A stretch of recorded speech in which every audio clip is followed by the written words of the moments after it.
What's up, chaps and chappets? Welcome back to another episode of The Road to Glory. I haven't actually uploaded in quite a long time, and the reason being is just because I had a cold for about a week, and at times I couldn't even speak. I mean, that's actually a dirty little rhyme coming out to play, but, you know, nonetheless, we're getting back into The Road to Glory. Obviously, Happy New Year to everyone. If I haven't already said that already.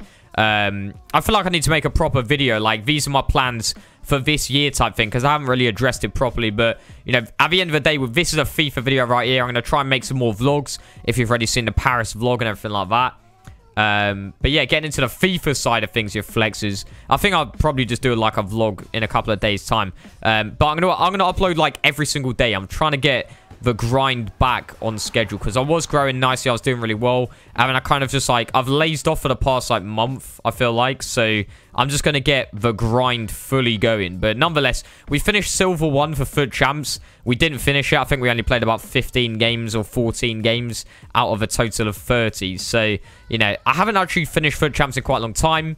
I'm going to be going at it, though, like, fully sweating it, learning how to play the game properly, because I'm actually in the E-Premier League tournament right now. And if you don't know what that is basically you select a club to represent from the Premier League. It's like a Premier League officially endorsed FIFA tournament. And depending on what club you represent, obviously there's 20 clubs in the Premier League, you have to finish in the top 16 in this sort of group placement where you can play infinite amount of matches. It's based off goal difference and the amount of wins that you get as well. And then the top 16 for each club goes through to like a knockout stage, and I think I'm currently like 14th or something for Arsenal. So I've just been on my grinds doing that like during the week, and I'm actually doing, like I say, like 14th right now. I'm not doing too bad. I think TAS is currently first place or second. It's tough. But anyway, getting into my tactics before FUT champions, pre-FUT champions, we've got ultra defensive, so I'm showing every single tactic here. Ultra defensive, which is sort of trying to keep the ball, playing in a 4-2-3-1. Thing is, I've been looking up Pep Guardiola's tactics. Those of you, you know, follow the channel quite regularly, you know that I'm into the Pep Guardiola tactics. I'm into these real-life strats, but I feel like the 4-2-3-1 just is ultimately the best formation for the way that the game works, for the transitions going from a defense to attack and all the rest of it. So that's kind of more of a defensive variant of the 4-2-3-1, whereas this is kind of, although it's listed as the defensive tactic, this is basically the balanced tactic. Very sort of balanced depth and all the rest of it.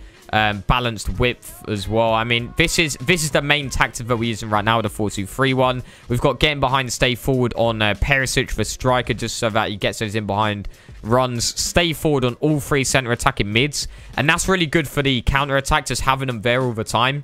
Cut passing lanes, cover center, stay back while attacking on the 2 CDMs, and stay back while attacking on the left back and right back. So it's a good balance. It's good for counter attacks. It can be quite good for holding the ball as well. But if we're like losing a game and we feel like we need to switch up a bit, it's important to have multiple different tactics so that you can really go at them. And we're using the 4-3-2-1, which in my opinion is the best attacking formation in the game. It's just incredibly good at applying the pressure, the sort of gegenpress that Jurgen Klopp employs in real life, you know, like the high pressing football, winning the ball high up the pitch, and you can create some really good chances from there. So, but I think the right forward we've got on false 9, and also stay central, the left back and right back on overlap, 2 centre mids. We have on balance on the left and right. They all cover centre. Then the middle centre mid is almost acting as if he's a CDM, because we've got to stay back while attacking. And then the ultra attacking is just a more attacking version of that 4-3-2-1, which is basically just going all at them. You know, this is when we really need to get a goal. In fact, I actually ended up turning up the depth even more there, just to go pretty much all at them. Like I say, we've got, I think, stay central, stay forward, and probably getting behind on the strikes, I think. But all of them are basically just staying forward and staying central, which allows for left back and right back to go for the overlaps while they're sort of tucked in. 2 centre mids are on get forward, just so they can get into the half spaces, as it's called. Centre mid is still back. But yeah, like I say, 2 right back and left back are on overlap and get forward. So going into the first game, we are starting out with the main tactic, which is the defensive tactic. And then, you know, you have to feel it out. You have to feel out the game based on where it's going, based on how the opponent's playing against you and all the rest of it. But one thing that I've been recently sort of getting into is playing the game the way it's kind of meant to be played. At the end of the day, this game is very much whether you like it or not, it is very much based around the time finesse. And I realized that here, like, you can really tell how overpowered it is seeing Alan scoring that. Like, he'll never usually score that if that isn't a time finesse. You feel that nice little vibration on the controller as it gets struck home by Alan there, as he absolutely flexes up to get the first game under our belt. And I feel like, you know, last time I did get top 100, I think, was FIFA 17 in January, and we're trying to like recreate that in FIFA 19, and I think the first step to it is ultimately using the sort of meta formations and the meta playstyles, which is the time finesse. I mean, if you look on the E-Premier League tournament currently, I'm obviously playing as Arsenal. I think TAS has only conceded about 8 goals or something, and he scored like 50 or something ridiculous like that. I think it's even... No, I think it's... No, he scored like 100 goals, and he's only conceded like 8. It is honestly ridiculous, whereas my goals... are not anywhere close to that. And I think one of the biggest sort of factors behind that is the 4-2-3-1 formation being solid, as well as for time finesses. And obviously, they are just overpowered as you like. I've already scored 2 goals at this point against a sick team within like 36 minutes. And obviously, there are times where it is the better option to do what I just did there and kind of giving it across to Perisic, who had an easy chance. I mean, look at that. That is just disgusting, the fact that Cliver can put it in from there. I'm just looking at it like, what am I honestly supposed to do? Like, that is disgusting. This guy's team is pay to win. I think he actually called it pay to lose, which was an interesting little bit of psychology before the game. You know, it's like, is he a shocking player with a sick team or not? But he turned out to be alright, I'm not going to lie. And he kept doing these bookie strats with his keeps. Like, he was proper sort of moving him left and right, trying to make me go the other way. And I just sort of played it safe. I'm like, yo, I'm putting this top right. He's like, yeah, you're not putting the top right. I'm like, yes, I am, mate. Bang. Easy flex. 2 games up. 2 wins. Easy stuff. I mean, they're good teams who are coming up against some decent players already. I mean, we're only just starting out as well. So it falls for Mertens here. A little bit lucky there, you might say. But, you know, he's obviously going to be finishing out. Mertens is a very overpowered card, and that is sort of what I've gone for. If you're wondering why I'm still using the same team, I've obviously been using this team quite a time.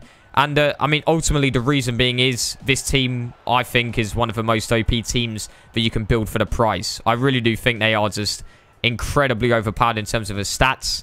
Perisic, obviously a prime example. I mean, he is ridiculous with his stamina, his weak foot, his skill moves, and all the rest of it. But we're doing bits in this game, I'm not going to lie. Get the ball with Dybala. I think we do a bit of LB dribbling there just to get away. And then we make it 3-0. I think I'll just put it straight to keeps. And then he passes it straight to Dybala. We read the pass. Get that little bit of room. Finesse shot away. He hits the post. And that's the thing, is that I do still need to improve. Like, I'm not amazing at this game at the moment. Let's just get that straight. And also, like, the time finesses, I haven't got them quite down to muscle memory yet. So I think, like, for example, that shot there that hit the post, that probably would have gone in if that was a perfect time finesse. So yeah, I just need to get a little bit better with the time finesses, I'm not going to lie. And that'll just come from practice, ultimately, I'm not going to lie. So we're getting past them again with the OP skimmers. We're just kind of like using all the OP meta strats. I think it's like the little Iniesta sort of one touch onto the other foot. It's actually some bookie strats. We get the penalty here. I've tried to go right. Like, that's the one problem with my sort of strat, where I sort of go backwards a bit or whatever. I feel like it gives me that mental edge sometimes, but at the same time, perhaps you can't be as precise with a shot or something, or maybe I'm just shocking at penalties. But I tried to put that across the keeps. It's gone straight at him. I didn't think that'd be a red card, although he has completely impeded a 1v1 and stopped it from happening. I didn't think that from like spamming B he would get that red card, but nonetheless, we go 2-0 down despite him having a red card. It deflects off Perisic, man. Like, come on. I'm literally sitting there like, dude, like, what is that lock right there? And this is when I switched to the 4-3-2-1. I'm like, yo, at the end of the day, he's parked it at this point. I think he went to the 5 at the back, and he was just happy to see it out. So I was like, yo, I've literally just got to go all at him. And that's exactly what I did. So I scored 1 goal there. Savage, we're just trying to wait for that space to open up. It's like, you need to be patient at the end of the day. And the space does eventually open. Cancelo running down that right-hand side. We cross it into the box to make it 2-2. That's the 78th minute there. Then Alexandro just sort of trying to drag out his players. Create a bit of space. He's actually pressuring me pretty well. I don't know how I got out of that with Savage. Lovely bit of play, though. And then we've got the overload down the bottom there. Cancelo gets away. He reads it. with his keeps. Like, this guy, like, a lot of the top-end players are going to be moving around their keeps a lot, but his AI defender, Fabinho there, just doing bits. It was ridiculous. And then, you know, I do the actual, like, tackle myself, and then I get punished for it, whereas he's getting this AI defending that's doing a better job. It's just disgusting at times, but he tries to clear away the ball, and that's the thing with the Gegan press. You know, you're all around them, stopping them from getting out. They want the quick sort of clearance away, and he's been punished for it there as we get the ball across. Once again, the right back and left backs causing the overloads and causing a lot of problems from there as we slot it away with Perisic with a header, but it wasn't done yet. Lozano cuts in. We block it off the line, pretty much, onto the post. We get it away. I don't know how... Like, that's a foul. I'm sorry, but that is a foul. He gets the ball off me. Space is opened up just about everywhere. Benasha tackling. He gets the ball back again. Whips into the mixer. Keeper tips it on. I've pressed Y by accident. Falls for the keeps. Smacks it away. Game's still going.